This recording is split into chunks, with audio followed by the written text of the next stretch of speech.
Okay, ಸ್ವಲ್ಪ ಸಮಯ ದೇವರ ವಾಕ್ಯವನ್ನು ನಾವು ಕೇಳಿಸ್ಕೊಳ್ಳೋಣ. ದೇವರ ಕೋರಿಕೆ, ಯೇಸು ಕ್ರಿಸ್ತನಿಗೆ ಒಂದು ಕೋರಿಕೆ ಇತ್ತು ಮತ್ತು ಭೂಮಿ ಮೇಲಿರುವ ಮನುಷ್ಯರ ಮೇಲೆ. ವಾಕ್ಯ ಓದಿಕೊಂಡು ದೇವರ ವಾಕ್ಯ ಹೋಗೋಣ. ಅಪೊಸ್ತಲ ಕಾರ್ಯಗಳು 17ನೇ ಅಧ್ಯಾಯ 30ನೇ ವಚನ ಓದೋಣ. ಅಪೊಸ್ತಲ ಕಾರ್ಯಗಳು, ಅಪೊಸ್ತಲ ಕೃತ್ಯಗಳು 17ನೇ ಅಧ್ಯಾಯ 30ನೇ ವಚನ.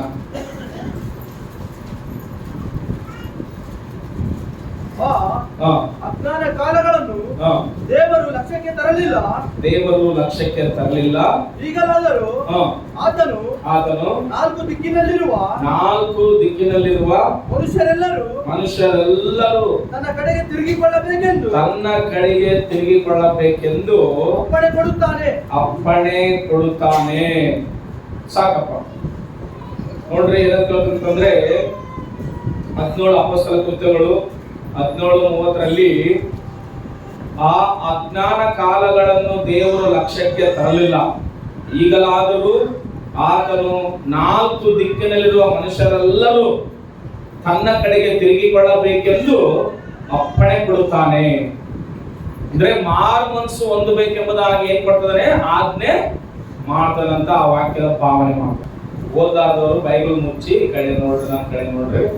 ನೀವು ಬೈಬಲ್ ನೋಡ್ಕಂತ ಫೋನ್ಗಳೆಲ್ಲ ಸ್ವಿಚ್ ಆಫ್ ಮಾಡಿ ಇಟ್ಕೊಳ್ರಿ, ಇಲ್ಲ ಸೌಂಡ್ ಕಡಿಮೆ ಇಟ್ಕೊಳ್ರಿ. ಓದುವಾಗ ನಿಮಗೆ ನೆನಪಿರುತ್ತೆ ಅನ್ಕೊಂಡಿನಿ. ಓಕೆ, ತೆಲುಗಿನಾಗ ಏನಂತ ಹೇಳ್ತಾರೆ ಅಂದ್ರೆ, ಅಪೊಸ್ತಲ ಕೃತ್ಯಗಳು 17ನೇ ಅಧ್ಯಾಯ 30ನೇ ವಚನದಲ್ಲಿ, ಕನ್ನಡದಾಗ ನೀವು ಓದಿರೋ ಭಾಗ ನಾನು ತೆಲುಗಿನ ಓದ್ತೀನಿ. ఆ అజ్ఞాన కాలమును దేవుడు చూచి చూడనట్టుగా ఉండెను. ఇప్పుడైతే అంతటను అందరూ మారు మనసు పొందవలనని మనుషులకు ఆజ్ఞాపించుచున్నాడు అంటారు. తెలుగు ಯಾರನ್ನ ಓದಿದ್ರೆ ಶಬ್ದಕ್ಕೆ ಓದ್ರ ಇಂದಕ್ಕೆ ಬಂದಿರೋರು ಯಾರನ್ನಾಗಲಿ ಓದ್ರಿ 17:30 ಚದವಂడి. ಅಪೊಸ್ತಲ ಕಾರ್ಯಗಳು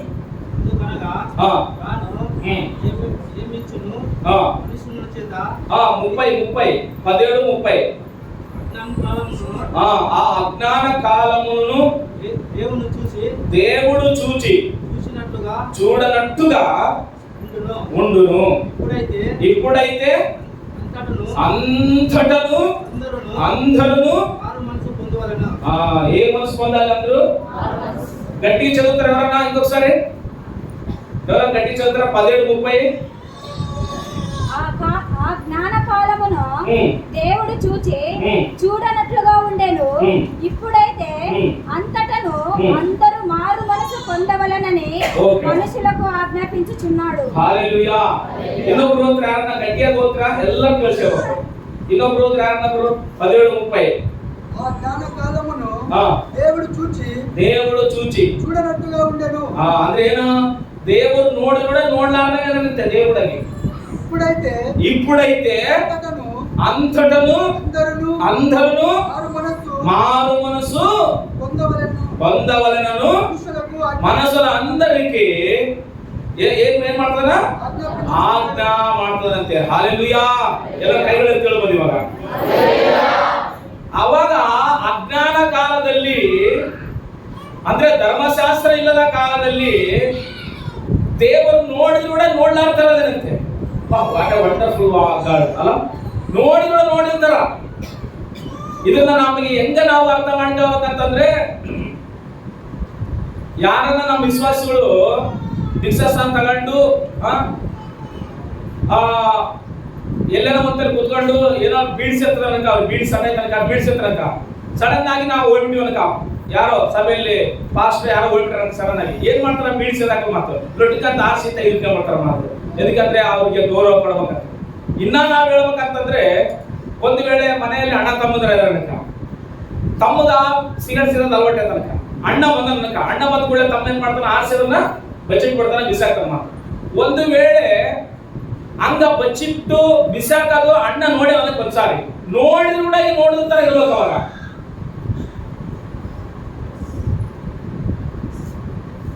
ಒಂದು ವೇಳೆ ಹೇಗ ನೀನ್ ಸಿಗರ್ಚತ್ಯ ಬೀಳ್ಚತ್ಯ ಅಂತ ಹೋಗಿ ಬಡಕ್ ಗಿಡಕ್ ಬೈರೋದಕ್ಕ ಇನ್ನೇದಲ್ಲ ಅಂತಾರ. ಇದ್ದಿದ್ದು ಏನ್ ಕಳ್ಕಂತಾನ? ಮರ್ಯಾದೆ ಕಳ್ಕಂತಾನ. ದೇವ್ರ ಹಂಗಲ್ಲ ಹೇಳ್ತಿರೋದು ಇಲ್ಲಿ. ನೋಡಿ ನೋಡಲಾರ್ತಾನೆ ಅದರಂತ ದೇವ್ರ ಅಂದ್ರೆ ಅಜ್ಞಾನ ಕಾಲ ಅಂತ ಅದೊಂದು అజ్ఞాన కాల అసలు ఆ అజ్ఞాన కాలములను దేవుడు చూచి చూడనట్టుగా ఉండెను. ఇప్పుడైతే అంతటను అందరూ మారు మనసు పొందవలెనని మనుషులకి ಆಜ್ಞಾಪಿಸುచున్నాడు ಅಂತ ಹೇಳ್ತಾನೆ ಮಾತ್ರ. ಇವಾಗ ಆದ್ರೆ ಎಲ್ಲರೂ ಏನು ಹೊಂದಬೇಕಂತ ಹೇಳ್ತಾರೆ, ಮಾರು ಮನಸ್ಸು ಹೊಂದಬೇಕು. ನೋಡ್ರಿ, ಯೇಸು ದೇವರಿಗೆ ಕೋರಿಕೆ ಐತಂತೆ, ಭೂಮಿ ಮೇಲಿರುವ ಪ್ರತಿ ಮನುಷ್ಯರ ಜೀವಿತದಲ್ಲಿ ಏನು ಹೊಂದಬೇಕಂತ ಹೇಳಿ ಕೋರಿಕೆ ಐತೆ ಅಂತ ಹೇಳಿ, ಇವಾಗ ಮಾರು ಮನಸ್ಸು ಹೊಂದಬೇಕಂತ ಕೋರಿಕೆ ಐತಂತೆ. ಯಾರು ಮಾರು ಮನಸ್ಸು ಹೊಂದಬೇಕು? ಯೇಸು ಸ್ವಾಮಿ ಮಾರು ಮನಸ್ಸು ಹೊಂದಬೇಕು, ನಾವಲ್ಲ. ಯಾರು ಹೊಂದಬೇಕು ಮಾರು ಮನಸ್ಸು? ಹೇಳ್ರಿ, ನಾವು ಹೊಂದಬೇಕಾ ಯೇಸು ಸ್ವಾಮಿ ಹೊಂದಬೇಕಾ? ನಾವು ಹೊಂದಬೇಕಂತ ಹೇಳಿ ದೇವರಿಗೆ ಕೋರಿಕೆ ಐತಂತೆ. ಮನುಷ್ಯರೆಲ್ಲರೂ ಮಾರು ಮನಸ್ಸು ಹೊಂದಬೇಕು. ಮನುಷ್ಯರೆಲ್ಲರೂ ಮಾರು ಮನಸ್ಸು ಹೊಂದಿ ನನ್ನ ಕಡೆಗೆ ತಿರುಗಬೇಕು. ಯಾಕಂದ್ರೆ ನಾನು ಅವರ ಸೃಷ್ಟಿಕರ್ತನು, ನಾನು ಅವರನ್ನ ಸೃಷ್ಟಿ ಮಾಡಿದ್ದೇನೆ, ನಾನು ಅವರಿಗೆ ಜೀವಿತ ಕೊಟ್ಟಿದ್ದೇನೆ, ಇಲ್ಲಿಯವರೆಗೆ ನಾನೇ ಕಾಪಾಡಿದ್ದೇನೆ, ನಾನು ಅವರನ್ನ ರಕ್ತ ಕೊಟ್ಟು ಪರಿಶುದ್ಧ ಜನಾಂಗವನ್ನಾಗಿ ಮಾಡಿದ್ದೇನೆ, ಪಾತಾಳದಿಂದ ತಪ್ಪಿಸಿದ್ದೇನೆ, ಸೈತಾನರ ಕೈಯಿಂದ ಬಿಡಿಸಿದ್ದೇನೆ, ಮರಣದಿಂದ ಬಿಡಿಸಿದ್ದೇನೆ. ಅದಕ್ಕೋಸ್ಕರವೇ ನನ್ನ ಮಕ್ಕಳು ನನ್ನ ಕಡೆಗೆ, ನನ್ನ ಜನಾಂಗದವರು ನನ್ನ ಕಡೆಗೆ. ಅದಕ್ಕೋಸ್ಕರವೇ ಯೇಸುವಿಗೆ ಕೋರಿಕೆ ಐತಂತೆ. ಯೇಸು ಕ್ರಿಸ್ತನಿಗೆ ಕೋರಿಕೆ ಏನಂತಂದ್ರೆ, ಎಲ್ಲ ಮನುಷ್ಯರು ಏನೊಂದು ಕೇಳ್ರಲ್ಲ, ಇವಾಗ ಮಾರು ಮನಸ್ಸು ಹೊಂದಬೇಕು. ಮಾರು ಮನಸ್ಸು ಹೊಂದಬೇಕು. ಮಾರು ಮನಸ್ಸು ಹೊಂದಿಲ್ಲ ಅಂತಂದ್ರೆ ನೀನು ದೀಕ್ಷಾಸನ ತೆಗೆದುಕೊಂಡ್ರೂ ಪ್ರಯೋಜನ ಇಲ್ಲ, ಇಷ್ಟು ವರ್ಷ ಸರಿ ಬಂದ್ರೂ ಪ್ರಯೋಜನ ಇಲ್ಲ. ಮಾರು ಮನಸ್ಸು ಬಹಳ ಇಂಪಾರ್ಟೆಂಟ್ ಕ್ರೈಸ್ತರಿಗೆ. ಎಲ್ಲರೂ ಸರಿ, ಮಾರು ಮನಸ್ಸು ಅಂದ್ರೆ ಇನ್ನ ಸ್ವಲ್ಪ ಜೋರ ಹೇಳ್ರಿ. ಮಾರು ಮನಸ್ಸು ಅಂದ್ರೆ ಏನು ಸರಿ? ಮಾರು ಮನಸ್ಸು ಮಾರು ಮನಸ್ಸು ಮಾರು ಮನಸ್ಸು ಅಂತ ಹೇಳ್ತಲ್ಲ, ಈ NCC ನಾಗ ಇವಾಗ ಸೆಕ್ಯೂರಿಟಿ ಗಾರ್ಡ್ಗಳು, ಹೋಮ್ ಗಾರ್ಡ್ಗಳು, ಪೊಲೀಸ್ ಡಿಪಾರ್ಟ್ಮೆಂಟ್ ನಾಗ ಅವ್ರಿಗೆಲ್ಲ ಒಂದು 2-3 ಮಾತು ಹೇಳ್ತಾರ. ಏನಂತಾರ, ಈ ಕಡೆಗೆ ತಿರ್ಗಾಕ ಏನಂತಾರ, ಈ ಕಡೆ ತಿರ್ಗಾಕಂತಾರ, ಹಿಂದಿರ ಹೇಳಿ ಏನಂತಾರ, ಕಮ್ ಅಬೌಟ್ ಟರ್ನ್, ಏನಂತಾರ, ಲೆಫ್ಟ್ ಟರ್ನ್, ರೈಟ್ ಟರ್ನ್. ಇಲ್ಲಿ ಕೂತ್ಕೊಂಡ್ರೆ ಹೇಳಿ ಸ್ವಲ್ಪ ಏನಂತಾರ, ಜೋರ ಜೋರ ಅಂದ್ರೆ ಹಿಂಗೆ ತಿರ್ಗ್ಯಾರಂತ ಏನಂತ, ಈ ಕಡೆ ತಿರ್ಗಾಕ ಅಬೌಟ್ ಅಬೌಟ್ ರೈಟ್ ಟರ್ನ್ ಅಂತ. ಅಂದ್ರೆ ನೀನ್ ಈ ಕಡೆ ತಿರುಗಲ್ಲ, ಈ ಕಡೆ ತಿರುಗಕ್ಕಂತ ಮಾತು. ಅಂದ್ರೆ ಮಾರು ಮನಸ್ಸು ಅಂತಂದ್ರೆ ಗೊತ್ತಾ, ಲೋಕದ ಕಡೆಗೆ ತಿರುಗಿರುವನ್ನ, ಪಾಪದ ಕಡೆಗೆ ತಿರುಗಿರುವನ್ನ, ಮರಣದ ಕಡೆಗೆ ತಿರುಗಿರುವನ್ನ, ಸೈತಾನದ ಕಡೆಗೆ ತಿರುಗಿರುವನ್ನ, ಈಗ ವ್ಯಭಿಚಾರದ ಕಡೆಗೆ ತಿರುಗಿರುವನ್ನ, ಮದ್ಯಪಾನ ಕಡೆಗೆ ತಿರುಗಿರುವನ್ನ, ಪರಿಶುದ್ಧ ದೇವರ ನನ್ನ ಕಡೆಗೆ ತಿರುಗಿ, ನನ್ನ ಕಡೆಗೆ ತಿರುಗಿ ರಕ್ಷಣೆ ಬಂದ್ರಿ. ಮಾರು ಮನಸ್ಸು ಅಂದ್ರೆ ಅಂತ ಮಾತು. ಜೋರಲ್ಲಿ ಕೈ ಎತ್ತಲ್ಲ ಸರ್, ಅದನ್ನೇ ಅಪ್ಪಟ್ಟಾರೆ. ಎಸ್, ನನ್ನ ಕಡೆಗೆ ತಿರುಗಿರಿ. ಇಷ್ಟ ತನಕ ನೀವು ಪಾಪದ ಕಡೆಗೆ ತಿರುಗಿರಿ, ಸೈತಾನದ ಕಡೆಗೆ ತಿರುಗಿರಿ, ನರಕದ ಕಡೆಗೆ ತಿರುಗಿದ್ರಿ, ನನ್ನ ಕಡೆಗೆ ತಿರುಗಿರಿ. ಮಾರು ಮನಸ್ಸು ಬಂದಿರುತ್ತೆ. ಮಾರು ಮನಸ್ಸು ಬಹಳ ಇಂಪಾರ್ಟೆಂಟ್. ಮಾರು ಮನಸ್ಸು ಅಂತಂದ್ರೆ ನಿನ್ನ ಜೀವಿತದಲ್ಲಿ ಕ್ರೈಸ್ತಳು ಅನ್ನೋದಕ್ಕೆ ಮಾರು ಮನಸ್ಸು ಬಹಳ ಇಂಪಾರ್ಟೆಂಟ್ ಮಾತು. ಮಾರು ಮನಸ್ಸು ಇಲ್ಲದೆ ಹೋದ್ರೆ ನಮ್ಮ ಜೀವಿತದಲ್ಲಿ, ಆತ್ಮೀಯ ಜೀವಿತದಲ್ಲಿ ನಡೆಯೋದು ಬಹಳ ಕಷ್ಟ. ಮಾರು ಮನಸ್ಸು ಇಲ್ಲದೆ ಹೋದ್ರೆ ನಮಗೆ ನೆಮ್ಮದಿ ಇರಕ್ಕಲ್ಲ. ಮಾರು ಮನಸ್ಸು ಇಲ್ಲದೆ ಹೋದ್ರೆ ನಮಗೆ ಪ್ರಾರ್ಥನೆ ಮಾಡಕ್ ಆಗಲ್ಲ. ಮಾರು ಮನಸ್ಸು ಇಲ್ಲದೆ ಹೋದ್ರೆ ನಾವು ದೇವರಲ್ಲಿ ನಡಿಲಿಕ್ಕೆ ಆಗಲ್ಲ. ಮಾರು ಮನಸ್ಸು ಬಹಳ ಇಂಪಾರ್ಟೆಂಟ್ ಬ್ರದರ್ ಮಕ್ಕಳೇ. ಮಾರು ಮನಸ್ಸು ಅನ್ನೋದಕ್ಕೆ ಇನ್ನೊಂದು ಉದಾಹರಣೆ ಹೇಳ್ತು ಮಾತು. ಎದಕ್ಕಂದ್ರೆ ನಾವು ದೀಕ್ಷಾಸ್ನಾನ ತೆಗೆದುಕೊಂಡು ದೇವರ ಕಡೆಗೆ ತಿರುಗಿದ ಕೂಡಲೇ ನಾವು ದೇವರಿಗೆ ಮಕ್ಕಳಾಗಿವಿ, ದೇವರ ಜನರಾಗಿವಿ, ದೇವರಿಗೆ ಸಂಬಂಧಪಟ್ಟವರಾಗ್ತೀವಿ, ದೇವರ ಪ್ರಜೆಗಳಾಗ್ತೀವಿ. ನಮ್ಮನ್ನ ಒಂದು ಮಾತಾಡ್ತಾರ ಮಾತು, ಇವರು ದೇವರ ಮಕ್ಕಳು ಅಂತಾರೆ ನಮ್ಮನ್ನ ಭೂಮಿ ಮೇಲೆ. ಅಲ್ಲಿ ಸಾರಿ ಏನಂತಾರೆ, ನಮ್ಮನ್ನ ದೇವರ ಮಕ್ಕಳು ಅಂತಾರೆ ಮಾತು. ಆ ಹೆಸರು, ಆ ಒಂದು ಬಿರುದು, ಆ ಒಂದು ನಾಮ ಹೇಳಿಕೊಳ್ಳುತ್ತಾ ದೇವರನ್ನ ಮಹಿಮೆ ಪಡಿಸಿದ್ರೆ ನಾನು ನೀನು ಈ ಭೂಮಿ ಮೇಲೆ ಹೆಂಗ ಜಾಗ್ರತೆಯಾಗಿ ನಾವು ಇರಬೇಕು ಲೋಕದಲ್ಲಿ. ಅದಕ್ಕೋಸ್ಕರವೇ ಮಾರು ಮನಸ್ಸು ಬಹಳ ಇಂಪಾರ್ಟೆಂಟ್, ನನಗಾಗ್ಲಿ ನಿನಗಾಗ್ಲಿ. ಅದಕ್ಕೋಸ್ಕರವೇ ಮಾರು ಮನಸ್ಸು ಒಂದು, ನೂತನ ಮನಸ್ಸು ಹೊಂದಿಕೋ. ಬೈಬಲ್ ಹೇಳ್ತದಲ್ಲ, 2ನೇ ಕೊರಿಂಥದಲ್ಲಿ ಮಾತಾಡ್ತಾನೆ, ಯಾವನಾದರೂ ಕ್ರಿಸ್ತನಲ್ಲಿದ್ರೆ ಅವನು ಏನಾಗ್ತಾರಂತೆ, ನೂತನ ಸೃಷ್ಟಿ ಆಗ್ತಂತೆ. ಯಾರಾದ್ರೂ ಕ್ರಿಸ್ತನಲ್ಲಿ ಏನಾಗ್ತಾರಂತಪ್ಪ, ನೂತನ ಸೃಷ್ಟಿ ಆಗ್ತಂತೆ. ನೂತನ ಸೃಷ್ಟಿ ಅನ್ನುವಂಥದ್ದು ನಾವು ಮೇಲೆ ನೋಟಕ್ಕೆಲ್ಲ ಹೃದಯ ಮಾರ್ಪಡಬೇಕು, ಮನಸ್ಸು ಮಾರ್ಪಡಬೇಕು, ಗುಣ ಮಾರ್ಪಡಬೇಕು, ಆಲೋಚನೆ ಮಾರ್ಪಡಬೇಕು, ಮಾತು ಮಾರ್ಪಡಬೇಕು, ನೋಟ ಮಾರ್ಪಡಬೇಕು. ಅವಾಗ್ಲೇ ಮಾರು ಮನಸ್ಸು ಹೊಂದಿವಿ ಅಂತ ಅರ್ಥ ಮಾಡ್ಕೊ. ನಮಗೆ ನಾವೇ ಅರ್ಥ ಮಾಡ್ಕೊಳ್ತೀವಿ, ನಾನು ಏನ್ ಮನಸ್ಸು ಹೊಂದಿಕೊಂಡಿನಿ? ಮಾರು ಮನಸ್ಸು ಹೊಂದಿಕೊಂಡಿನಿ. ಸುಮಾರು 4-5ನೇ ಕ್ಲಾಸ್ ಇರುವಾಗಿಂತ ಅಲ್ವಾ ನನಗೆ ಬೀಳಿಸಿರೋದು. 4-5ನೇ ಕ್ಲಾಸ್ಗೆ ಕಲ್ತ್ಕೊಂಡ್ಬಿಟ್ಟಿದ್ದೀನಿ ನಾನು. ಆದ್ರೆ ಯಾವಾಗ ಯೇಸು ಸ್ವಾಮಿನ ನಂಬಿಕೊಂಡು ಸ್ವಂತ ರಕ್ಷಕನಾಗಿ ಸ್ವೀಕಾರ ಮಾಡಿಕೊಂಡು ಅವಾಗ್ಲಿಂದ ಬೀಡಿ ಸಿಗರೆಟ್ಗೆ ದೂರ ಮಾಡ್ಕೊಂಡು, ಸರಾಯಿ ಕುಡಿಯೋದು ಕೂಡ ಮದುವೆ ಆದ್ಮೇಲೆ ಅಲವಾಟ್ ಮಾಡ್ಕೊಂಡಿದ್ದೆ. ಯಾವಾಗ ಯೇಸು ಸ್ವಾಮಿನ ಸ್ವಂತ ರಕ್ಷಕನಾಗಿ ನಾನು ಅಂಗೀಕಾರ ಮಾಡ್ಕೊಂಡು ಅವಾಗ್ಲಿಂದ ಬ್ರಾಂದೀಸ್ ಎಲ್ಲ ಬ್ರಾಂಡ್ಗಳಲ್ಲಿ ರುಚಿ ನೋಡಿ ಮಾತು. ಎಲ್ಲರೂ ಮದುವೆಗೆ ಫಂಕ್ಷನ್ಗೆ ಹೋಗಿ ಕುಡಿದ್ರೆ ನಾನು ಕೆಲಸಕ್ಕೆ ಹೋಗಿ ಕುಡಿಯೋದು ಅಲವಾಟ್ ಮಾಡ್ಕೊಂಡು ಮಾತು. ಸಿನಿಮಾ ಟ್ಯಾಕ್ಸ್ಗಳಿಗೆ ಹೋಗಿ ಸೆಕೆಂಡ್ ಸಿನಿಮಾ ನೋಡೋಕೆ ಅಲವಾಟ್ ಇತ್ತು. ಯಾವಾಗ ಯೇಸು ಸ್ವಾಮಿ ನಂಬ್ಕೊಂಡು ಮಾರು ಮನಸ್ಸು ಹೊಂದಿದೆ, ಮದುವೆ ಮಾಡ್ಕೊಂಡ್ಮೇಲೆ ಒಂದು ಮಾತು ಪ್ರಾರ್ಥನೆ ಮಾಡಿದೆ, ನನ್ನ ಹೆಂಡತಿ ತಪ್ಪ, ನನ್ನ ಯಾರ ಹತ್ರ ನನ್ನ ಜೀವಿತ ಹಂಚ್ಕೊಳ್ಳಲ್ಲ ಅಂತ ಹೇಳಿ ಮಾರು ಮನಸ್ಸು ಹೊಂದಿದೆ ನಾನು. ಅಲ್ಲೆಲ್ಲ ಸಾರಿ ಮಾರು ಮನಸ್ಸು ಅಂದ್ರೆ ಅದು. ನಾವ್ ಏನೆಲ್ಲ ಅಲವಾಟ ಕಲ್ಕೊಂಡಿದ್ವೋ ಸಣ್ಣ ಹುಡುಗರಿಂದ ಅವು ಬಿಡೋದು, ಪಾಪಕ್ಕೆ ಪಶ್ಚಾತ್ತಾಪ ಪಡೋದು, ಕೆಟ್ಟದ್ದನ್ನು ಮಾತನಾಡೋದು, ಕೆಟ್ಟವರ ಸಹವಾಸ ಓಡಾಡೋದು, ಅವೆಲ್ಲ ಬಿಡೋದು ಮಾರು ಮನಸ್ಸು ಮಾತು. ಯಾವಾಗ ಯೇಸು ಸ್ವಾಮಿನ ಸ್ವಂತ ರಕ್ಷಕನಾಗಿ ನಾನು ಅಂಗೀಕಾರ ಮಾಡಿಕೊಂಡು ಮಾರು ಮನಸ್ಸು ಹೊಂದಿನ ಮಾತು ನಾನು. ಅವಾಗ್ಲಿಂಚ ಇವಾಗ್ನವರೆಗೂ ಒಂದು ಬೀಡಿ ಆಗ್ಲಿ ಒಂದು ಸಿಗರೆಟ್ ಆಗ್ಲಿ ನಾನು ಮುಟ್ಟಿಲ್ಲ, ನಾನು ಸೇದಿಲ್ಲ. ಇಲ್ಲಿ ನಿಂತ್ಕೊಂಡು ನಾನು ಸತ್ಕರೆ ಹೇಳ್ತದೆ ಮಾತು. ಅಲ್ಲೆಲ್ಲೂಯ್ಯ.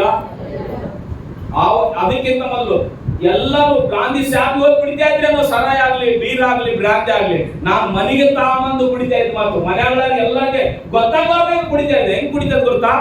ಪಕ್ಕದಲ್ಲಿ ಚೊಮ್ಮನೆ ಹಾಕೊಂಡು ಕೂತ್ಕೊಂಡು ಟೀ ನೋಡ್ಕೊಂಡು ಕುಡಿತಾ ಇದ್ದೆ. ಯಾರನ್ನ ನೋಡಿ ಏನಂತ ನೀರು ಕುಡಿತಾ ಅನ್ಕೊಂಡು ಆ ರೀತಿಯಲ್ಲಿ ಕುಡಿತಾ ಇದ್ದ. ಒಬ್ಬರಿಗೆ ಕೂಡ ಡೌಟ್ ಬರಲಾರ್ದಂಗೆ ಸರಾಯಿ ಕುಡಿತಾ ಇದ್ದ. ಮಾರು ಮನಸ್ಸು ಹೊಂದಿದಾಗಿಂಚ ಅವೆಲ್ಲವೂ ಬಿಟ್ಟು ನಾನು ಬಿಡ್ಲಿಲ್ಲ, ಏಸಪ್ಪ ಅವೆಲ್ಲವೂ ಬಿಡುತ್ತಾನೆ. ಮಾರು ಮನಸ್ಸು ಅಂದ್ರೆ ಅದು. ಯೇಸು ಸ್ವಾಮಿನ ನಂಬಿಕೊಂಡಾಗ ಕೂಡ ನೀನು ಏನ್ ಬಿಟ್ಟಿಲ್ಲ ಅಂದ್ರೆ, ಯೇಸು ಸ್ವಾಮಿ ನಂಬಿಕೊಂಡಾಗ ಕೂಡ ನೀನು ಬದಲಾಗಿಲ್ಲ ಅಂದ್ರೆ ನೀನು ಮಾರು ಮನಸ್ಸು ಹೊಂದಿಲ್ಲ. ಸುಮ್ಮನೆ ನೋಡ್ಲಿಕ್ಕೆ ಯೇಸು ಸ್ವಾಮಿ ನಂಬಿಕೊಂಡಿಗೆ ಅಷ್ಟೇ. ಅಲ್ಲೆಲ್ಲೂಯ್ಯ. ಮಾರು ಮನಸ್ಸು ಅಂದ್ರೆ ಎದುರಿಗಿರುವ ಮನುಷ್ಯರು ನಮ್ಮನ್ನ ಬೈತಾ ಇದ್ರು. ಮಾರು ಮನಸ್ಸು ಅಂದ್ರೆ ಎದುರಿಗಿರುವ ಮನುಷ್ಯರು ನಮ್ಮನ್ನ ತೂ ಅಂತ ಕೊಡ್ತಾ ಇದ್ರು. ತಲೆ ತಗ್ಗಿಸ್ಕೊಂಡು ನಿಂತ್ಕೊಳ್ಳೋದು ಮಾರು ಮನಸ್ಸು. ಅಲ್ಲೆಲ್ಲೂಯ್ಯ. ಇವತ್ತು ದೇವ್ರ ಪ್ರಿನ್ಸ ರಕ್ಷಣೆ ಅಂತ ಮಾತು. ಮನುಷ್ಯಮ್ಮ ಶಿವಮ್ಮಕ್ಕ ನಮ್ಮ ಮನೆ ಮುಂದೆ ನೀರು ಹರಿದೋಗ್ತಿದ್ವು. ಅವಾಗ ಏನ್ ತಪ್ಪು ತಿಳ್ಕೊಬಾರ್ದು, ನೀವು ದೇವ್ರ ನಂಬಿಕೊಂಡಿರಿ. ಅಲ್ಲಿ ಒಂದ್ಸಾರಿ ನೀರು ನಮ್ಮ ಮನೆ ಮುಂದೆ ಹರಿದೋಗ್ತದ ಮಾತು. ನೀರು ಹರಿದೋಗ್ತಿದ್ರೆ ಈ ಕಡೆ ಎಲ್ಲ ಜಗಳ ಆಡೋದ ಮಾತು. ಹೊಸ ಮನೆ ಕಡೆದಲ್ಲಿ ಈ ಕಡೆ ಎಲ್ಲ ಜಗಳ ಆಡೋದು, ಈ ಕಡೆ ಜಗಳ. ಒಂದ್ಸರಿ ಏನಾಗ್ಬಿಟ್ಟ, ನೀರು ಫುಲ್ ತುಂಬಿಬಿಟ್ಟ ಮಾತು. ಎಲ್ಲ ಬಂದ್ಬಿಟ್ಟ ಇದೆಲ್ಲ ಹೋಗಿ ನಾನು ಏನ್ ಮಾಡ್ಬಿಟ್ಟಿನಿ, ಬೆಳಿಗ್ಗೆ ಆ ಕಡೆ ಹೋಗಿ ಅಡ್ಡ ಹಾಕಿರೋ ಮಣ್ಣೆಲ್ಲ ತೆಗೆದು ಮಾತು. ತೆಗೆದು ಆಯಾಸ ಬಿಡತ್ತೆ ನನಗೆ. ಯಾಕಂದ್ರೆ ಕೆಲಸ ಬಹಳ ದಿವಸ ಆಯ್ತಲ್ಲ ಮಾಡಿಲ್ಲ, ಆಯಾಸ ಬಿಡತ್ತೆ. ನೀರ್ ಕುಡಿದ್ರೆ ಹೋದ್ರೆ ನನ್ನ ಪರಿಸ್ಥಿತಿ ಐತಿ. ನೀರ್ ಹೋಗ್ತದವ ಆ ಕಡೆ ಅವರು ಬೈತಾರೆ, ಎಲ್ಲರೂ ಬೈತಾರೆ, ಅಜ್ಜರು ಎಲ್ಲರೂ ಬೈತಾರೆ, ಇವ್ರು ಅಕ್ಕರ ಬೈತಾರೆ, ಎಲ್ಲ ಹೋಗ್ತಾರೆ. ಯಾವನೇ ಅವ್ರು ಬೈತಿರೋದು ಅಂತೇಳಿ ಬೈತಾ ಇರೋದಾಗಿ ನಾನು ಅಲ್ಲಿ ನಿಂತ್ಕೊಂಡ್ಬಿಡಾಗಿ ಮೌನವಾಗಿ ನಿಂತ್ಕೊಂಡಿದ್ದೀನಿ. ದೇವ್ರಿಗೆ ಅವ್ರಿಗೋಸ್ಕರ ನಾನು ಪ್ರಾರ್ಥನೆ ಮಾಡಿ ಅವ್ರಿಬ್ರು ಗಣ್ಯ ಹೆಂಡತಿ ರಕ್ಷಣೆ ಅಂದ್ಕೊಂಡ್ರು. ಅಲ್ಲಿ ಒಂದು ವೇಳೆ ನಾನು ಕೂಡ ನಿಂತ್ಕೊಂಡು ಮಾತಾಡ್ಬೋದಾಯ್ತು. ಮಾರು ಮನಸ್ಸು ಅಂದಲಿಕ್ಕಾಗಿ ಒಂದು ಉದಾಹರಣೆ ಹೇಳ್ತಾರೆ ಅಷ್ಟೇ. ಅದು ಒಂದೇ ಅಷ್ಟೇ, ಎಷ್ಟೋ ನಮ್ಮ ಜೀವನದಲ್ಲಿ ನಡೆದ ಮಾತು. ಮಾರು ಮನಸ್ಸು ಅಂದ್ರೆ ಏನ್ ಗೊತ್ತಾ? ಎದುರಿಗಿರುವ ಮನುಷ್ಯನು ಬೈತಾ ಇದ್ರು, ನಮ್ಮ ಹತ್ರ ತಪ್ಪೈತಂತೆಲ್ಲ ನಾವು ಹೇಳ್ತಾ ಇರೋದು. ನಮ್ಮ ಹತ್ರ ತಪ್ಪು ಇಲ್ಲದೊಳಗೆ ಮೌನವಾಗಿರುವುದು ಮಾರು ಮನಸ್ಸು. ಅಲ್ಲೆಲ್ಲ ಸಾರಿ ಮೌನವಾಗಿರುವುದು ಮಾರು ಮನಸ್ಸು. ಎದಕ್ಕೆ ಅವ್ರು ಅಷ್ಟು ಬೈತಾ ಇದಾರ?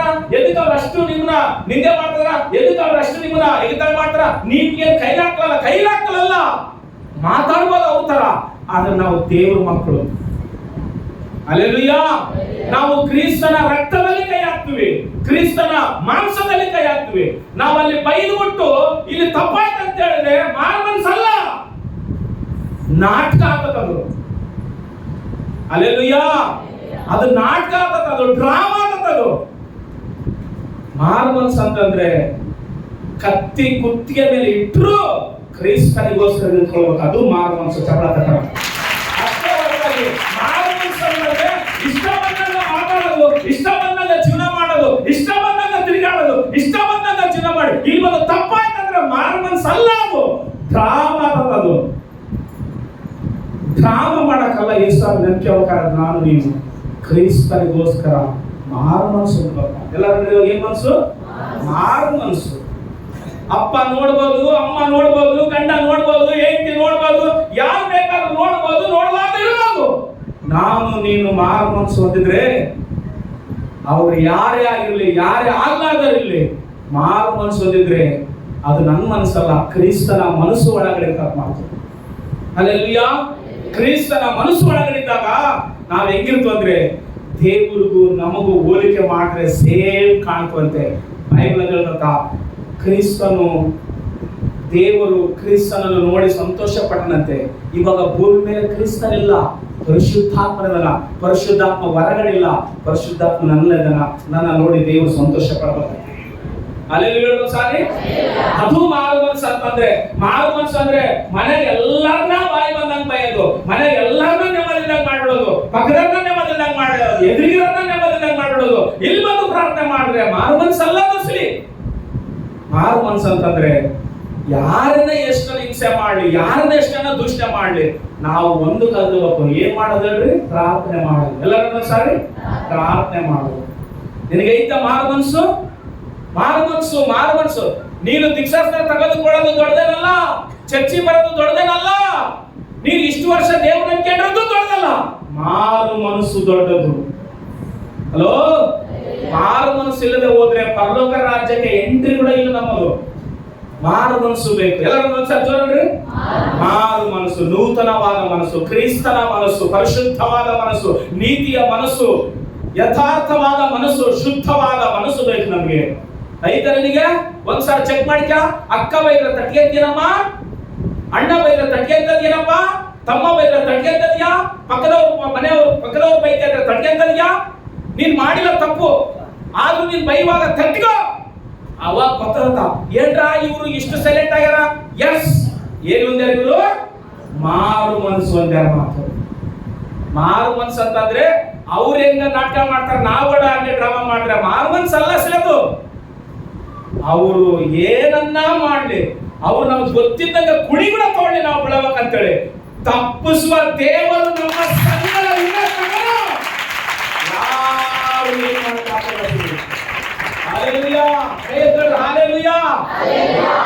ಅಂತಂದ್ರೆ ಅವ್ರು ಕುಡ್ದಂಗ ನಾವು ಕುಡಿಯಕಲ್ಲ ದೇವ್ರು ನಂಬ್ಕೊಂಡಿದ್ದು, ಅವ್ರು ಮಾತಾಡ್ದಂಗ ನಾವು ಮಾತಾಡಕ್ಕಲ್ಲ. ಚರ್ಚೆಗೆ ಮಾತ್ರ ಅಲ್ಲ ಪರಿಶುದ್ಧತೆ ಕಾಪಾಡಿಕೊಳ್ಳೋದು, ಔಟ್ ಸೈಡು, ನಿನ್ ಮನೆ, ನೀನ್ ಮಾಡುವ ಕೆಲಸ, ಕಾಲೇಜು, ಸ್ಕೂಲು, ವ್ಯಕ್ತಿಗತವಾಗಿ ಮಾರ್ಕೆಟ್, ಬಳ್ಳಾರಿ ಬಸ್ ಸ್ಟ್ಯಾಂಡ್ ಎಲ್ಲ ಆಗಿರ್ಲಿ, ಮಾರು ಮನಸ್ಸು ಅಂತಂದ್ರೆ ಅದು ಅಷ್ಟೇ ಹೊರತಾಗಿ ಚರ್ಚಿಗೆ ಬಂದು 2 ತಾಸು ಭಕ್ತಿ ಮಾಡಕ್ಕಲ್ಲ ಮಾರು ಮನಸ್ಸು ಅಂತ ನಾನು ಹೇಳ್ತಿರೋದು. ಮಾರು ಮನಸ್ಸು ಅಂದ್ರೆ ಇವರು ಕ್ರೈಸ್ತರು, ಇವರು ಯೇಸು ಸ್ವಾಮಿ ಮಕ್ಕಳು ಅನ್ನುವುದೇ ಮಾರು ಮನಸ್ಸು. ಮಾರು ಮನಸ್ಸು ಅಂದ್ರೆ ನಾವು ಬಹಳ ಸಾರಿ ಏನಂತಂದ್ರೆ ದೀಕ್ಷಾಸ್ನಾನ ತಗೊಳ್ಳಿ ಅಂತಲ್ಲ ಹೇಳ್ತಿರೋದು. ಮಾರು ಮನಸ್ಸು ಒಂದ್ರಿ. ಏನಂದ್ರಿ?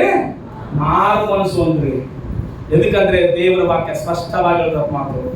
అంతట ఆ అజ్ఞాన కాలమును దేవుడు చూచి చూడనట్టుగా ఉండెను. ఇప్పుడైతే అంతటను అందరూ మారు మనసు పొందవలెనను. మారు మనసు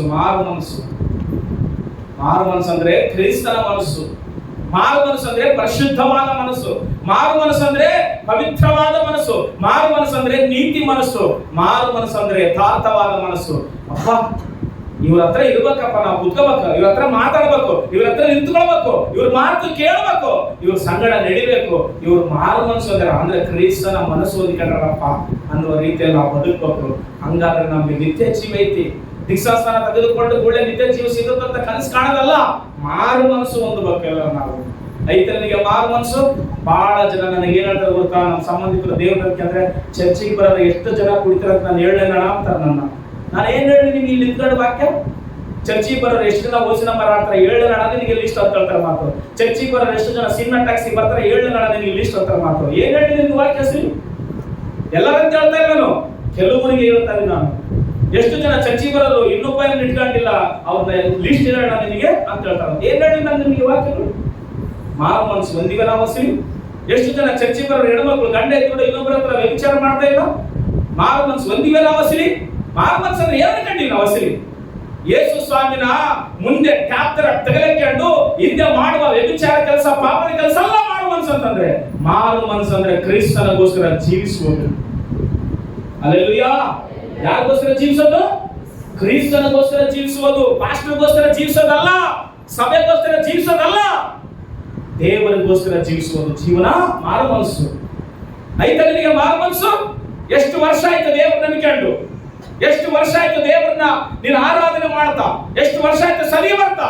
ಆಯ್ತಾ ಮಾರು ಮನಸ್ಸು? ಯಾರನ್ನ ಎದುರಿಗಿರುವವರು ಒಂದು ಮಾತು ಗಟ್ಟಿ ಮಾತಾಡಿದ್ರೆ ಸಹಿಸಿಕೊಳ್ಳುವ ಮನಸ್ಸು ಆಯ್ತಾ ನಿನಗೆ? ಮಾರು ಮನಸ್ಸು ಒಂದಿಯಾ? ಒಂದಿನ ತರ ನಾಟಕ ಮಾಡ್ತದೀಯಾ? ಮಾರು ಮನಸ್ಸು ಅಂತಂದ್ರೆ ಸಮಾಧಾನವಾಗಿರುವಂಥದ್ದು. ಗಲಿಬಿಲಿ ಮಾಡುವ ಸಮಯ, ಪರಿಸ್ಥಿತಿಗಳು ಹೆಚ್ಚು ಕಡಿಮೆ ಆದಾಗ ಸಮಾಧಾನವಾಗಿರುವಂಥದ್ದು ಮಾರು ಮನಸ್ಸು. ಮಾರು ಮನಸ್ಸು ಹೊಂದಿಕೊಂಡಿವ ಅಂತೇಳಿ ಇಲ್ಲಿ ಬರೋದು, ಅಲ್ಲಿ ಹೋಗೋದು, ಇಲ್ಲಿ ಹೋಗೋದು, ಅಲ್ಲಿ ಹೋಗೋದಲ್ಲ ಮಾರು ಮನಸ್ಸು ಅಂದ್ರೆ. ನೆಮ್ಮದಿಯಾಗಿರುವಂಥದ್ದು ಮಾರು ಮನಸ್ಸು. ಆಯ್ತಾ ಮಾರು ಮನಸ್ಸು? ಇಲ್ಲಿ ನಿಂತ್ಕೊಂಡು ನ್ಯಾಯ ತೀರ್ಪು ಮಾಡಕ್ಕಲ್ಲ. ದೇವರ ವಾಕ್ಯ ಖಡ್ಗವಾಗಿ ಬರುವಾಗ ನಿನ್ನ ಹೃದಯವನ್ನು ಪರೀಕ್ಷಿಸುತ್ತೆ. ನಿನ್ನ ಹೃದಯ ಮಾತ್ರ ಅಲ್ಲ, ನನ್ನ ಹೃದಯವನ್ನು ಕೂಡ ಪರೀಕ್ಷಿಸುತ್ತೆ ದೇವರ ವಾಕ್ಯ. ಅದಕ್ಕೋಸ್ಕರವೇ ಈ ರಾಜ ಕೈಗಳಲ್ಲಿರುವಂತಹ ಪ್ರತಿ ಆಯುಧಕ್ಕೂ ಒಂದಂಚಿನ ಖಡ್ಗ ಇರ್ತದಂತೆ, ಆದ್ರೆ ದೇವರ ವಾಕ್ಯ ಖಡ್ಗಕ್ಕೆ ಎರಡು ಅಂಚು ಇರ್ತದಂತೆ. ಹೇಳುವವರನ್ನ ಅರಿತಿದ್ದಂತೆ, ಕೇಳುವವರನ್ನ ಅರಿತು ಅದು ಹೋಗ್ತದಂತದ್ದು. ಪ್ರಾಣ, ಆತ್ಮ, ಶರೀರ, ಕೀಲು, ಮಜ್ಜೆಗಳ ಮಧ್ಯದಲ್ಲಿ ತೂರಿ ಹೋಗಿ ವಿಭಾಗ ಮಾಡ್ತದಂತೆ. ಮಾರು ಮನಸ್ಸು ಐತೆ ನಿನಗೆ? ಮಾರು ಮನಸ್ಸು ಒಂದೇ ತರ ಡ್ರಾಮಾ ಮಾಡ್ತದೀವ ನಾವೆಲ್ಲರೂ ದೇವಸ್ಥಾನಕ್ಕೆ ಬಂದು.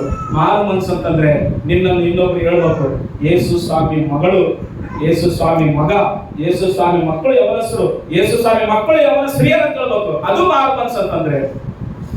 ಕಂಟ್ರೋಲ್ ಆಗಿ ಇರುವಂತದ್ದೇ ಮಾರು ಮನಸ್ಸು ಮಕ್ಕಳೇ. ಮಾರು ಮನಸ್ಸು ಕುರಿತಾಗಿ ಬೈಬಲ್ ಅಲ್ಲಿ ಎಷ್ಟೋ ಬರೆದಿದ್ದಾರೆ. ಐತಾ ನೂತನ ಮನಸ್ಸು, ಐತಾ ನಿನಗೆ ನೂತನವಾದ ಹೃದಯ ಬಂದತ ನಿನಗೆ ವಿಶ್ವಾಸ ತೆಗೆದುಕೊಳ್ಳೆ ಬಂದಿಲ್ಲ ಅಂದ್ರೆ ಮಾರು ಮನಸ್ಸು ಒಂದು ದೇವರ ಕೋರಿಕೆ ಇದ್ದದ್ದು. ಯೇಸು ಕ್ರಿಸ್ತನ ಕೋರಿಕೆ ನನ್ನ ಜನರೆಲ್ಲ ನನ್ನ ಕಡೆ ತಿರುಗಬೇಕು, ಮಾರು ಮನಸ್ಸು ಹೊಂದಬೇಕು. ಕನ್ನಡದಲ್ಲಿ ಮಾರು ಮನಸ್ಸು ಅಂತ ಬರೋದಿಲ್ಲ, ಮನುಷ್ಯರೆಲ್ಲ ನನ್ನ ಕಡೆಗೆ ತಿರುಗಲು ಅಂತ ಬರೋದು. ಅದಕ್ಕೋಸ್ಕರ ತೆಲುಗಿನಾಗ ಓದ್ರಿ ಅಂತ ಹೇಳಿ 2-3 ಸಾರಿ ಓದಿಸಿದ್ವಿ. ಎದಕ್ಕೆ ಗೊತ್ತಾ? ಅದ್ರಲ್ಲಿ ಒಂದು ಮಾತು ಬರ್ತದ, ಮಾತು ಮಾರು ಮನಸ್ಸು ಅಂತ ಬರೋದ್ ಮಾತಾಡ್ತೀವಿ. ಕನ್ನಡದಾಗ ಏನಂತ ಬರ್ತಾನಪ್ಪ? ಕನ್ನಡದಾಗ ಓದಿವಾಗ 17:30 ಏನಂತ ಬರ್ತಾನ? ಆ ಅಜ್ಞಾನ ಕಾಲಗಳನ್ನು ದೇವರ ಲಕ್ಷ್ಯಕ್ಕೆ ತರಲಿಲ್ಲ, ಈಗಲಾದರೂ ಆದರೂ 4 ದಿಕ್ಕಿನಲ್ಲಿರುವ ಮನುಷ್ಯರೆಲ್ಲರೂ ತನ್ನ ಕಡೆಗೆ ತಿರುಗಿಕೊಳ್ಳಬೇಕೆಂದು ಅಪ್ಪಣೆ ಕೊಡುತ್ತಾನೆ. ಯಾರ ಕಡೆ ತಿರುಗಬೇಕು? ದೇವರ ಕಡೆಗೆ ತಿರುಗಬೇಕು. ಎಲ್ಲರೂ ಯಾರ ಕಡೆ ತಿರುಗಬೇಕು?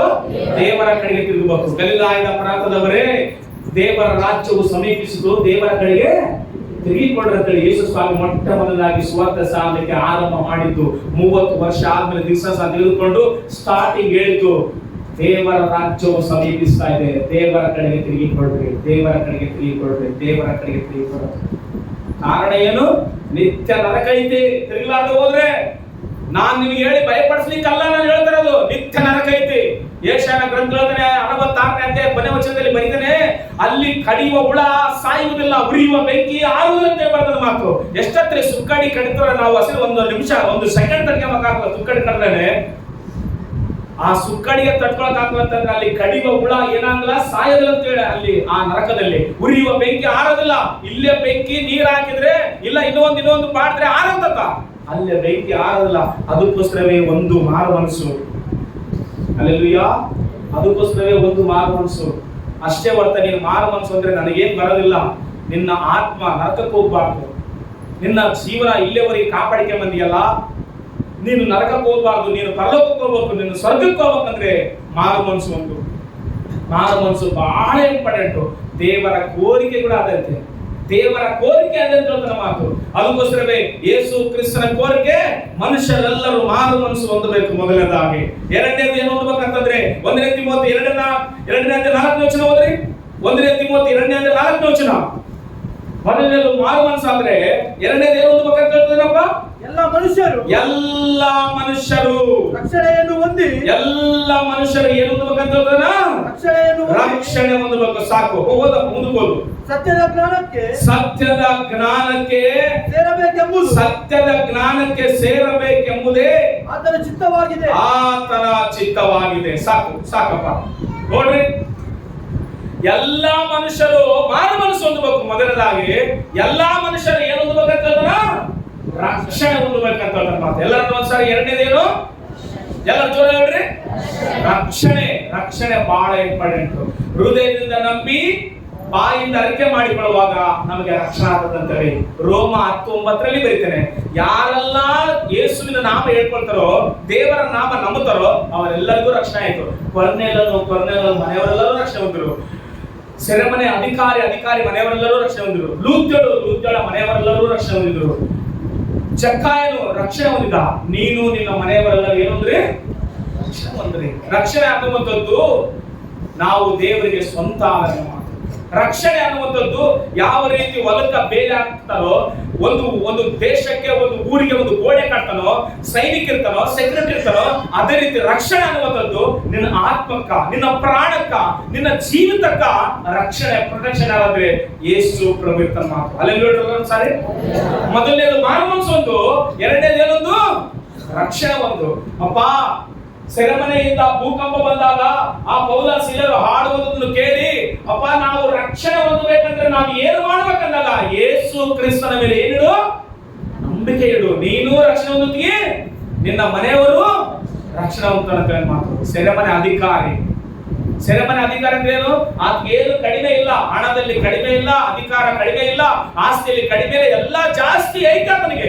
ಆದ್ರೆ ಏನು ಹೊಂದಬೇಕಂತ ಹೇಳ್ತಾನ, ರಕ್ಷಣೆ ಹೆಂಗ್ ಹೊಂದಬೇಕಂತ ಮಾತು. ಒಂದು ಕಟ್ಟಿಗೆ ರಕ್ಷಣೆ. ನೀನು ನಿಜವಾಗ್ಲೂ ಯೇಸು ನನ್ನ ರಕ್ಷಕ ಅಂತ ಹೇಳ್ತೀಯ, ನೀನು ಹೇಳ್ತೀಯ? ದಾವೀದ ಹೇಳ್ತಾನೆ, ಆತನೇ ನನಗೆ ರಕ್ಷಕನು ಅಂತ ಹೇಳ್ತಾನೆ ಮಾತು. ಆತ ನನಗೆ ಬಂಡೆಯು ಕೋಟೆ ಅಂತ ಹೇಳ್ತಾನೆ ಮಾತು. ಅದಕ್ಕೋಸ್ಕರವೇ ನೀನು ರಕ್ಷಣೆ ಹೊಂದು. ಹೇಳು ನಿನ್ನ ಮಕ್ಕಳಿಗೆ ಹೇಳು, ರಕ್ಷಣೆ ಹೊಂದಲಾರದವರಿದ್ರೆ ಮಕ್ಕಳೇ ನೀವು ರಕ್ಷಣೆ ಹೊಂದ್ರಿ. ಇದು ಯೇಸುವಿನ ಹೃದಯದ ಕೋರಿಕೆ. ದೇವರಿಗೆ ಒಂದು ಕೋರಿಕೆ ಅಂತೆ, ನನ್ನ ಮಕ್ಕಳೆಲ್ಲರೂ ರಕ್ಷಣೆ ಹೊಂದಬೇಕು. ಮೂರನೇದು ಏನು ಅಂತ ಹೇಳ್ತಾರ? ಅಪೊಸ್ತಲ ಕಾರ್ಯಗಳು 2:38 ಸಾರಿ, ಅಪೊಸ್ತಲ ಕಾರ್ಯಗಳು 2:38, ಅಪೊಸ್ತಲ ಕೃತ್ಯಗಳು 2:38 ಓದಪ್ಪ. ಪೇತ್ರನು ಅವನಿಗೆ ನಿಮ್ಮ ಪಾಪಗಳು ಪರಿಹಾರವಾಗಲಿಕ್ಕಾಗಿ ನಿಮ್ಮಲ್ಲಿ ಪ್ರತಿಯೊಬ್ಬರು ದೇವರ ಕಡೆಗೆ ತಿರುಗಿಕೊಂಡು ಯೇಸು ಕ್ರಿಸ್ತನ ಹೆಸರಿನ ಮೇಲೆ ದೀಕ್ಷಾಸ್ನಾನ ಮಾಡಿಸಿಕೊಳ್ಳಿರಿ. ಏನ್ ಮಾಡಿಸ್ಕೊಳ್ಬೇಕು? ಮೂರನೇದು ಎಲ್ಲರೂ ಸಾರಿ, ದೀಕ್ಷಾಸ್ನಾನ ಮಾಡಿಸಿಕೊಳ್ಳ್ರಿ. ಅಂದ್ರೆ ನೀವು ಮಾರು ಮನಸ್ಸು ಹೊಂದಿದ ಮೇಲೆ, ರಕ್ಷಣೆ ನಿಮಗೆ ಬಂದ ಮೇಲೆ, ನೀವು ಮೂರನೇದು ಏನ್ ಮಾಡ್ಬೇಕು? ದೀಕ್ಷಾಸ್ನಾನ ತಗೊಂಡ್ರು. ಬಹಳ ಜನ ಮಾರು ಮನಸ್ಸು ಇಲ್ದಂಗೆ ದೀಕ್ಷಾಸ್ನಾನ ತಗೊಂಡ್ಬಿಡ್ತಾರ ಮಾತು. ಅದಕ್ಕೋಸ್ಕರವೇ ಸಭೆ ಬರಕಲ್ಲ, ಅದಕ್ಕೋಸ್ಕರವೇ ಪ್ರಾರ್ಥನೆಗಳಿಗೆ ಬರಕಲ್ಲ, ಅದಕ್ಕೋಸ್ಕರ ಉಪವಾಸಕ್ಕೂ ಬರಕಲ್ಲ. ಅವ್ರ ಇಷ್ಟಾನುಸಾರ ಅವ್ರ ಇಷ್ಟ ಇದ್ರೆ ಮಾಡ್ತಾರೆ, ಇಷ್ಟ ಇದ್ರೆ ಬಿಟ್ಬಿಡ್ತಾರೆ ಮಾತು. ಆದ್ರೆ ದೇವರ ನಾಮ ಹೆಂಗ ಅವಮಾನ ಅಂತಂದ್ರೆ ಅಂತರಿಂದನೇ ಅವಮಾನ ಅಂತಂದ್ರೆ, ಎದಕ್ಕಂದ್ರೆ ಅವ್ರು ಸರಿ ಬರಕಲ್ಲ. ಅದಕ್ಕೋಸ್ಕರ ಏನ್ ಆಚಾರ ಅಂದ್ರೆ ಇಲ್ಲೇ ನೀನು ಚರ್ಚ್ಕೋಬೇಕಂತಂದ್ರೆ ನನಗೆ ಕಲ್ತಿಲ್ ಬಿಡು ಹೋಗಂತ ಮಾತು. ಮತ್ತೆ ಯಾವಾಗ ಕಲ್ತೈತಿ ನಿನಗೆ? ಮನುಷ್ಯನಿಗೆ ಜೀವಾಕ ಇರೋ ತಕ್ಕನ ಕಷ್ಟ, ನಮ್ ಕಷ್ಟ ಹಸಿರು ಹೋಗಕ ಬರ್ತಾ ದಿನಲ್ಲಿ ಇದ್ದಿದ್ದ ಕಷ್ಟಗಳು, ಮಕ್ಕಳ ಕಷ್ಟ, ಮನೆಗಳ ಕಷ್ಟ, ಆ ಕಷ್ಟ, ಈ ಕಷ್ಟ, ರೋಗ, ಕೆಲಸ ಸಮಸ್ಯೆ, ಹಣ, ಸಾಲ ಸಮಸ್ಯೆ ಎಲ್ಲ ಇದ್ದಿದ್ದೆ. ಯಾವತ್ತು ಪ್ರಶಾಂತ ನಮ್ಮ ಹೆಸಲಿ ನಾವು ಕಣ್ಣು ಮುಚ್ಚಿ ಮಲಗಿದಾಗ ಮಾತ್ರ ಪ್ರಶಾಂತಿ ಈ ಲೋಕದಲ್ಲಿ. ಅಷ್ಟ ತಕ್ಕನ ಪ್ರಶಾಂತತೆ ಅನ್ನುವಂಥದ್ದು ಇಲ್ಲ ಲೋಕದಲ್ಲಿ. ಪ್ರತಿ ಸಾರಿ ಯುದ್ಧ ಹೋರಾಟ ಐತಿ ಈ ಭೂಮಿ ಮೇಲೆ. ಅದಕ್ಕೋಸ್ಕರವೇ ಯೋಬನಿಗಳ ಮಾತು, ಮನುಷ್ಯನ ಜೀವಿತವೋ ಯುದ್ಧ ಕಾಲವಲ್ಲವಾ ಅಂತ ಹೇಳಿ ಮಾತು. ಮನುಷ್ಯನ ಜೀವಿತವೇ ಯುದ್ಧ ಇದ್ದಾಗ ಮಾತು. ಯಾವತ್ತು ನಾನು ಅನ್ಕೊಳ್ತು ನಾವು ನಮಗೆ ಯಾವತ್ತು ಸಮಾಧಾನ ಸಿಗ್ತದಪ್ಪ, ನಾವು ಅದು ಮಾಡಿದ್ರೆ ಸಮಾಧಾನ ಆಗ್ಬಿಡ್ತು, ಇದು ಮಾಡ ಅಸಲಿ ಇಲ್ಲ ನಿನಗೆ, ಅಸಲಿ ಭೂಮಿ ಮೇಲೆ ಇಲ್ಲ ಅಸಲಿ. ನೀನು ಕಣ್ಣು ಮುಚ್ಚಿ ನೀನು ಮಲಗಿದಾಗ ಮಾತ್ರ ನಿನಗೆ ಅವಾಗ ಅಂತ ಮಾತು ಜನರ. ಇವತ್ತು ನೋಡಪ್ಪ, ಇವತ್ತು ಹೆಂಗ ಕಣ್ಣು ಮುಚ್ಚಿ ಸಮಾಧಾನವಾಗಿ ಮನಿಕರ.